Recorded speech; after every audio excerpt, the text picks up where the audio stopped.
Every Christmas Eve I set 4 plates on this table. Mine, my son Warren's, my daughter Jolene's, my wife Deborah's. Deborah's been dead since 2011. Warren hadn't walked through that door since 2017. Jolene stopped coming in 2019. I still set 4 plates every year. I cook the ham. I make the cornbread. I pour 4 glasses of sweet tea. And then I sit down and eat alone. The other 3 plates go back in the cabinet in the morning, clean, untouched.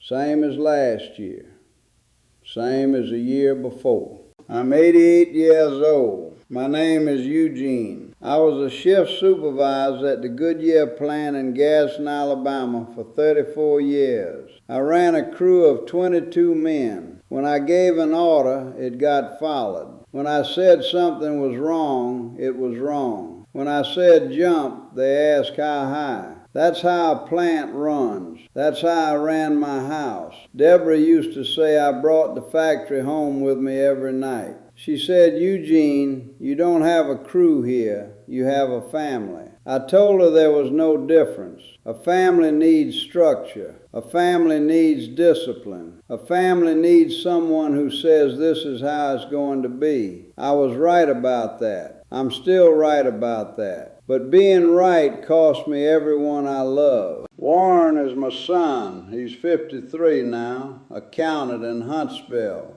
Good job. Good wife named Karen. 2 kids I've seen exactly 4 times. He called me every Sunday for 30 years. Then one Sunday he didn't. And the Sunday after that he didn't. And the one after that. I called him, voicemail. Called again, voicemail. Left a message. Hey son, just checking in. Call your daddy back. He didn't call back. That was October 2017, 7 years ago. I've left 41 voicemails since then. I counted. 41 messages that went into a machine and died there. Jolene is my daughter, 51 years old. She's a teacher in Atlanta. She lasted 2 years longer than Warren, but the visits got shorter. She'd drive up on a Saturday morning, stay for lunch, and be back on the highway by 2, like she had somewhere else to be, anywhere else. Last time she came was November 2019.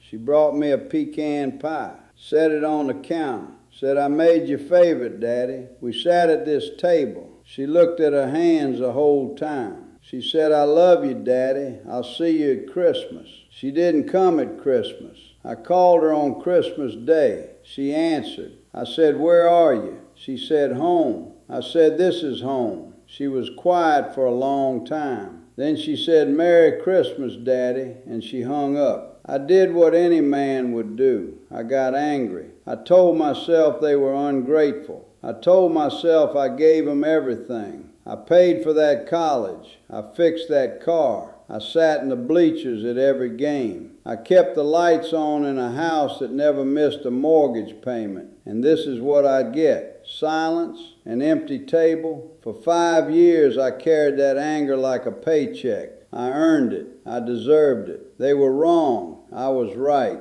I was the one who sacrificed. I was the one who showed up. They owed me. You want to know what anger gets you? An empty table and a phone that doesn't ring. That's what anger gets you.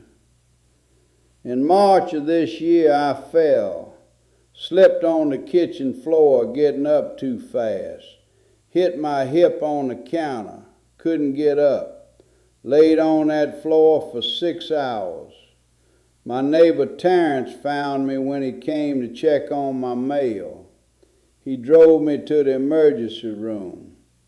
I had a hairline fracture, nothing life-threatening, but 6 hours on a cold floor does something to a man. It wasn't the pain, it was the 6 hours. 6 hours of staring at the ceiling, knowing that not one person in the world was coming. Nobody was going to call. Nobody was going to knock. If Terrence hadn't walked over, I'd have been on that floor until I wasn't on any floor. In the hospital, the nurse asked me for an emergency contact. I said, my son. She asked for his number. I gave it. She called. He didn't answer. She called my daughter. She didn't answer either. The nurse looked at me. She didn't say anything. She didn't have to. That night I didn't sleep. I stared at the hospital ceiling, and I thought about something Deborah said to me in 2009, 2 years before she died. We were sitting at this table, right here. She said, Eugene, do you know why the kids don't bring their friends home? I said, because they're too busy. She said, because they're afraid of you. I laughed. I said, Deborah, that's ridiculous. I'm their father. She said, that's exactly the problem. You're always their father. You're never their friend. I told her she was being soft. I told her children need a father, not a buddy. I told her that's what's wrong with this country. Too many friends, not enough fathers. She looked at me across this table and she said, Eugene,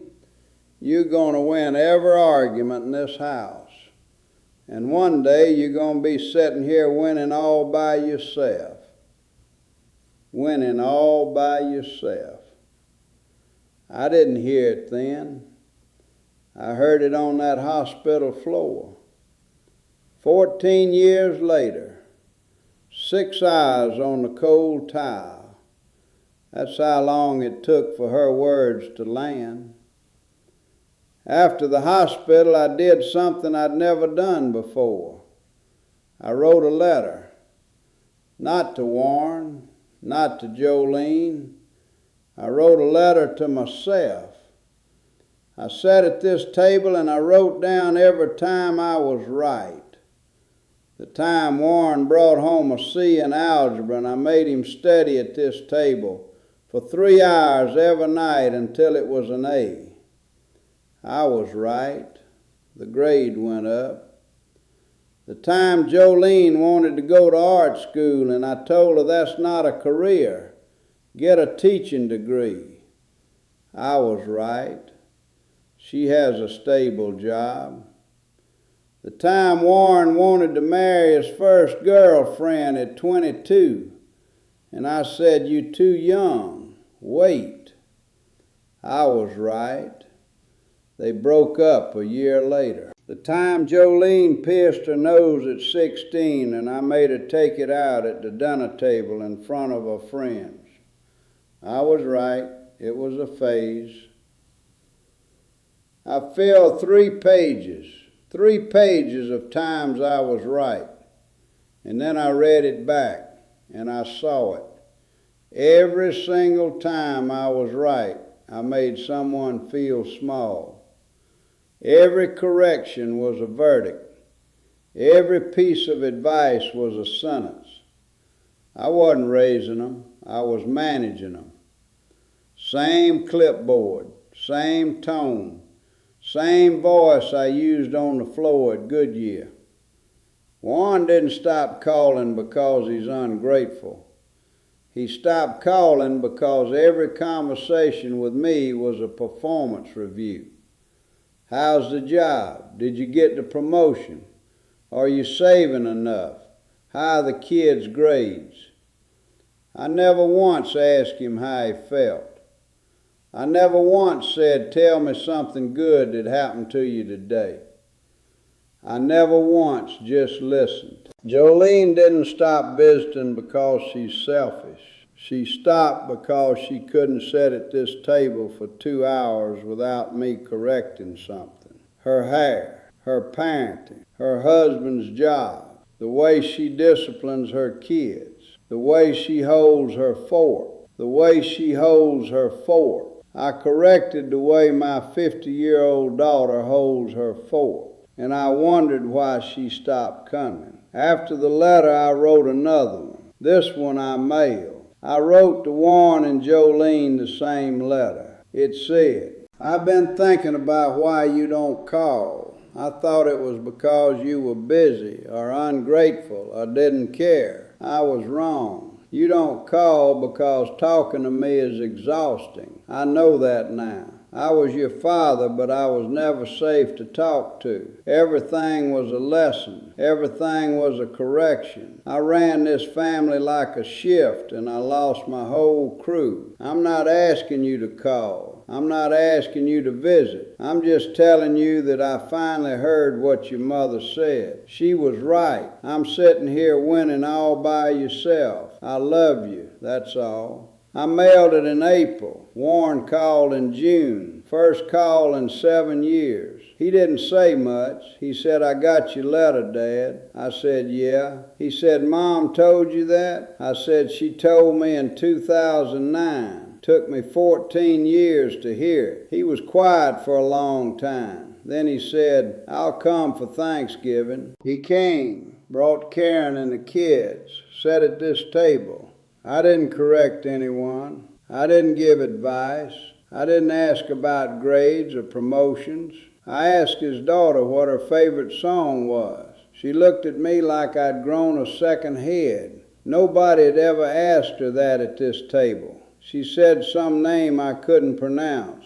I said, "Play it for me." She played it on her phone. I didn't understand a word. I said, "Play me another one." We sat at this table listening to music for an hour. Warren was watching me the whole time. At the end of the night, he hugged me. First hug in 7 years. He said, "That was a good Thanksgiving, Dad. Jolene hasn't come yet." I mailed her the same letter. She texted me in August. One line. "I read it, Daddy. I need more time." I said, "Take all the time you need." I haven't texted her since. I'm not chasing. I'm not begging. I'm just leaving the door open and the plate on the table. This Christmas Eve, I'm going to set 4 plates again. Mine, Warren's, Jolene's, Deborah's. Maybe 2 of them get used this year. Maybe just 1. But I'll set all 4. Because the table isn't about who shows up. The table is about who you're still hoping for. And I'm still hoping. If your kids stop calling, before you get angry, before you tell yourself they're ungrateful, sit down and write every time you were right. Then read it back and ask yourself what it cost. If there's someone you pushed away by always being right, write it down. Just write "I was right about," and then the cost. That is all I got.